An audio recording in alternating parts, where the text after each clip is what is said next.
So let's trace this code.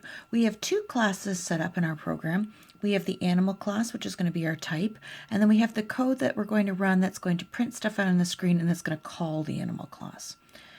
So we start on line 1 here. We have a new variable being declared. It's animal type, and it's called mittens. All right, so that means in static memory, we're going to allocate something for something called mittens.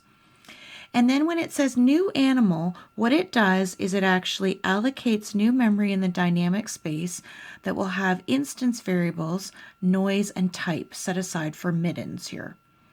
Now, because it was the default constructor, that means that mittens is going to be a cat that meows. So its noise is meow, and its type is a cat.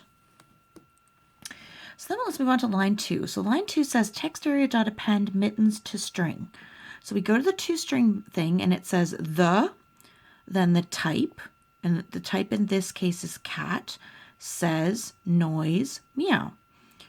Okay, so the type cat says noise, which is meow over here. So then on the screen it will be printed the cat says meow. Cool. Now we're on line 4. Okay, so line 4 says, or sorry, we're on line 3. So line 3 says we got another new variable named hammy. Okay, hammy. And then it says new animal, so that's going to link me up to dynamic memory. And I'm going to get, because it's an animal, I'm going to get a noise and a type. And then this time I didn't use the default constructor. This time I used the one where I got to set it up myself. And I've decided that the type is going to be a hamster. And the noise is going to be a rustle, because I have no idea what noise hamsters make.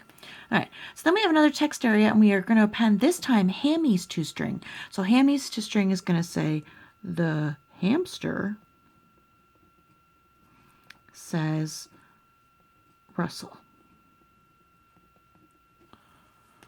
Okay, so 5. Now it says hammy.getSound. So getSound returns noise. So hammy's noise is rustle. So then we print out what getSound returns. getSound returns rustle. All right, let's do 6. This says hammy.setSound squeak. So that means we're going to go into the noise. And now it's no longer rustle. Now it's going to be squeak. Okay, so now it says print out in the text area hammy.toString. So now it's going to say the hamster says squeak.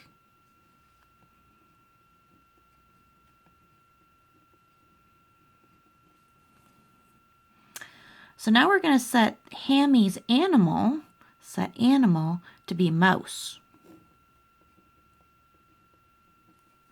Okay, so we went in and set it to be a mouse. Okay, and now we went hammy.toString yet again. So then it'll be this time the mouse says squeak.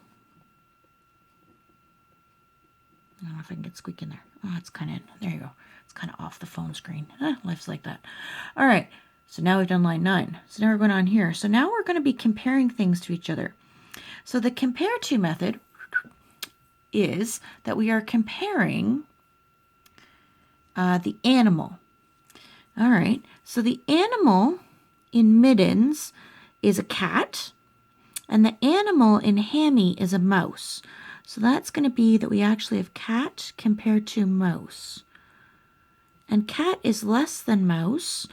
And because I remember that when it's this way, it's going to be a -1. What gets printed on the screen is a -1. If the first thing is less than the second thing, it's a -1. So in the second one, we have mittens, whose cat is his type, is compared to mittens, which is cat. So that should be the same. So I'm going to print out a 0 in that case because they're equal. Then we have hammy.compareTo mittens.